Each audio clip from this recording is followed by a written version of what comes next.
Olá, tudo bem? Meu nome é Robert Souza, esse é o canal Teologia e Você. Tudo bem contigo?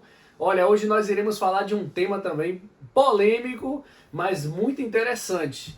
O Dia do Senhor, o juízo final para os judeus. Você sabia que existe uma diferença entre o juízo final para nós cristãos, o juízo final para os muçulmanos e também o juízo final, o Dia do Senhor, para os judeus? Então, se você não sabia disso, já peço a você, curta, compartilhe o nosso vídeo, tá? Indique para as pessoas, porque iremos falar um pouco disso.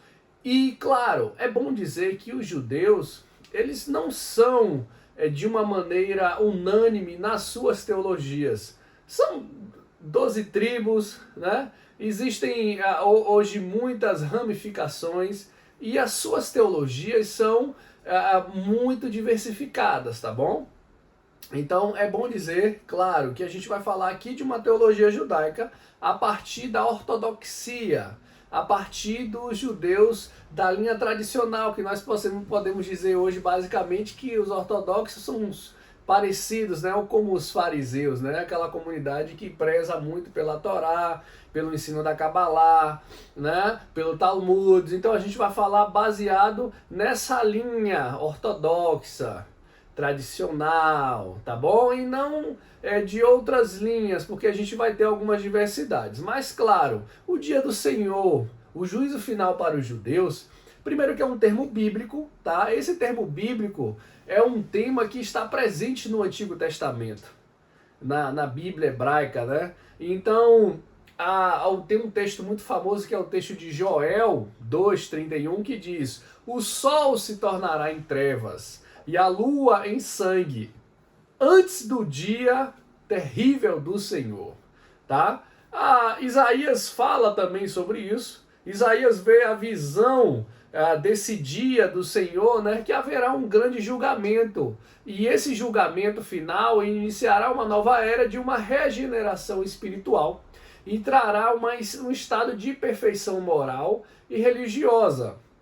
Então, na Bíblia hebraica, no Antigo Testamento, né, que no nosso Antigo Testamento está compilado tanto a Torá, que é os 5 primeiros livros da Bíblia, você tem os profetas maiores, os menores, os textos poéticos, você tem uma compilação de textos, né? Haja visto que a própria Bíblia hebraica mesmo, ela é bem reduzida, só tem 22 textos.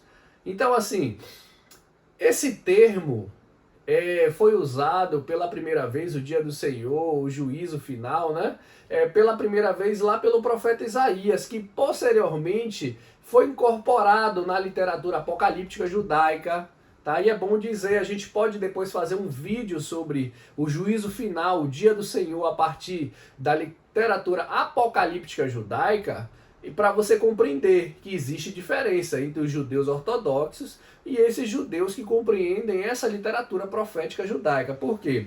Por exemplo, os essênios, o grupo de essênios, eles não são aceitos até hoje.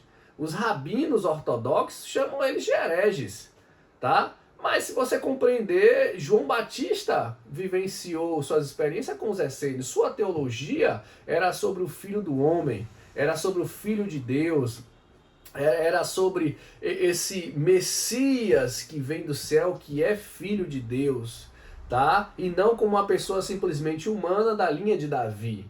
Então, na literatura apocalíptica, a judaica, ela vai se assemelhar muito com os textos cristãos, tá? Já a ortodoxa não, ela separa um pouco disso. Então, assim, vai ter algumas imagens, reportações que se falam sobre o grande dia do Senhor, sobre esse guerreiro divino, né? Porque sempre vai se colocar, quando se fala do dia do Senhor, o juízo final para os judeus, sempre vai ter a figura, o personagem principal deles, que é o Messias, o Mashiach, tá bom? Então, quem é esse sujeito? É aquele que vai prender, vai acabar, vai detonar com todos os inimigos de Israel, né? Então, desde Isaías, os profetas, quando falam disso, eles estão sempre preocupados com essa questão dos inimigos de Israel, sobre a religião falsa de Israel, a falta de justiça de Israel, e que o Messias vai ser o sujeito que vai conseguir trazer paz e organizar tudo isso. Já na nossa cultura cristã, o Messias é o Filho de Deus. Então ele vai vir com poder e glória, com os seus anjos, né, e estabelecerá um grande juízo para um fim do mundo. Já para o judeu ortodoxo, não. Eles entendem que o dia do Senhor, o Senhor dos exércitos, será contra todo soberbo, contra todo altivo, contra todo aquele que exalta. Está em Amós 5, 18, 20, né? Isaías 2, 12 também vai falar. Outro uso precoce, né, que é do termo de Amós também, mas tem a ver com essa questão dos ouvintes do dia de Yahvé, que vai intervir contra os inimigos que lutam contra Israel e vai trazer paz, porque ele vai dizer, olha, ai de vós que ansiais pelo dia do Senhor, porque desejais o dia do Senhor, porque você quer tanto isso? Esse dia será um dia de trevas e não de luz, porque haverá uma guerra. Haverá um estabelecimento de uma nova era, do milênio, certo? Então, Israel vinha de pecados e pecados, e os profetas estão denunciando os pecados e anunciando o dia da ira do Senhor, e que serão castigados. E principalmente no período de Amós e dos profetas menores e maiores ali, eles estão falando do exílio da Babilônia, que o dia do Senhor viria para trazer juízo, mas o primeiro juízo seria para eles. E isso eles não gostam de falar, né? O juízo primeiro veio para eles, que foram castigados, tirados da sua terra, o seu templo destruído, foram viver no exílio na Babilônia, tá? O livro de Joel 2, 32, detém a promessa que no dia do Senhor, todo aquele que invocar o nome do Senhor será salvo. E assim também o livro de Atos fala sobre a salvação em Jesus a partir disso, né? Bom, olha aí um texto legal também de se refletir sobre, tá? Mas a referência original é sobre o dia do Senhor aqui, o dia do julgamento, tá? Então o dia do Senhor também é encontrado no livro de Daniel 12:2. Bem-aventurado que espera e chega até os 1335 dias. Então no pensamento judaico ortodoxo, contemporâneo também, existe o Rav Yosef, que é um Rav muito famoso, né? Dentro da questão judaica ortodoxa, e ele faz algumas reflexões a partir da Kabbalah, do Talmud, da Torá. O judaísmo ortodoxo em si, por exemplo, o Talmud vai dizer que 6 milênios o mundo existirá e 1 milênio será destruído. E não segundo eles retiram a questão profética e escatológica e diz que isso não é apocalíptico, mas apenas uma construção de uma nova meta. Por quê? O Talmud declara que há um tempo predestinado para o Mashiach vir, o Messias. Segundo eles, tudo se conta a partir do ano 1, que foi do primeiro dia do nascimento de Adão.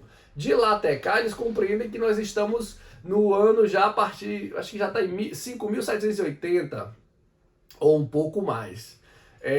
Não tenho exatamente agora, mas eles compreendem que até o ano 6.000 da criação do homem, contando a partir de Adão, porque eles não contam nada a partir de Cristo, nem antes nem depois de Cristo, é sempre a partir de Adão, eles não dão essa moral para Cristo, né? Então, eles declaram que o Messias virá, ele pode vir antes ou até o ano 6.000, ele estabelecerá um novo milênio, tá? Então, o Messias aqui, o Chasdut vai falar sobre isso também, sobre esse conceito, e que a presença divina de Deus estará na parte oculta do mundo, não só em Israel, mas entre o mundo, e ele tomará conta de todas as coisas, né? E haverá salvação, haverá regeneração, haverá mudança, um novo propósito de mundo, um novo milênio, uma nova ordem mundial liderada pelo Messias, tá? Eles não compreendem um grande tribunal. Eles não compreendem que serão julgados os mortos, os vivos e os pequenos ali nesse processo. Iniciará uma nova era, a era do Messias, e o Messias será um grande rei. E esse rei será um rei líder mundial, líder político, que estabelecerá paz sobre toda a terra, tá? E não haverá mais fingimento, porque Deus vai se revelar no mundo material, tá bom? Então, antes dessa época, ocorrerá também a ressurreição dos mortos, segundo eles. Todos os juntos voltarão para vivenciar essa fase. Muitos antes dessa era, Deus enviará o Messias para o Mashiach, né? Para preparar o mundo para este momento. E quem é esse? É um homem de carne e osso, é humano, tá? Descendente do rei Davi, um sujeito muito estudioso e conhecedor da Torá.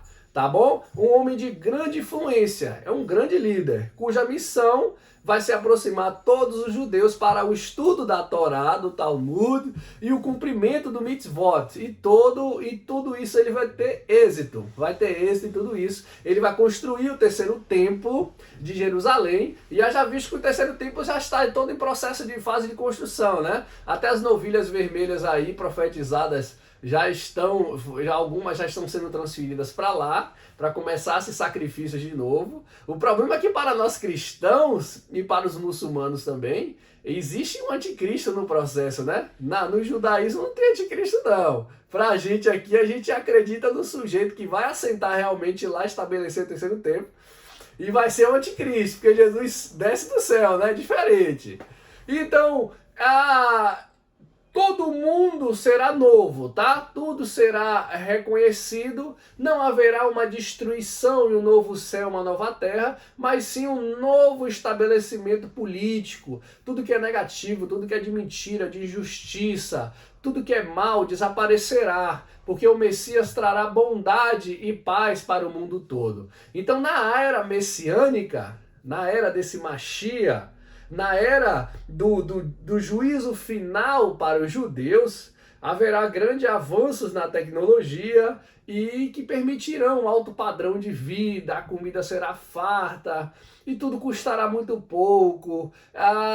E o foco da aspiração humana será a busca do conhecimento do eterno, né? As pessoas se tornarão menos materialistas e mais espirituais.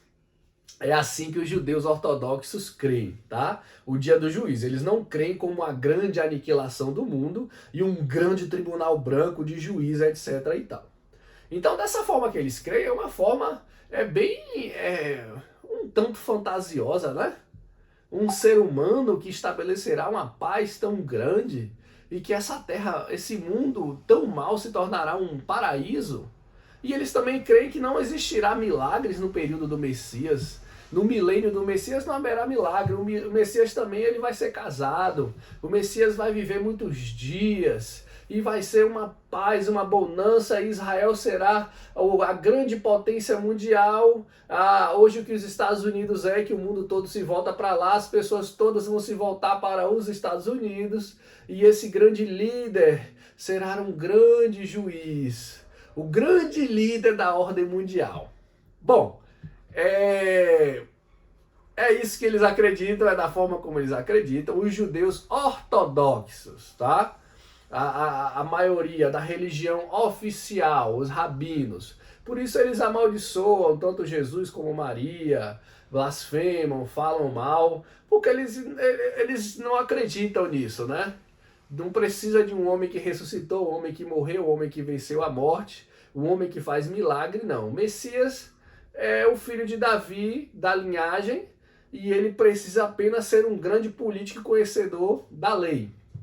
Um sujeito extremamente político, tá bom? Então, se você gostou desse vídeo, curta, compartilhe. Um grande abraço para todos, tá bom? E, por favor, indique o nosso canal para que as pessoas também possam se inscrever, tá? Comenta aí sobre esse vídeo, sobre o dia do Senhor para os judeus ortodoxos. O que você acha disso? Deus abençoe a todos e até a próxima.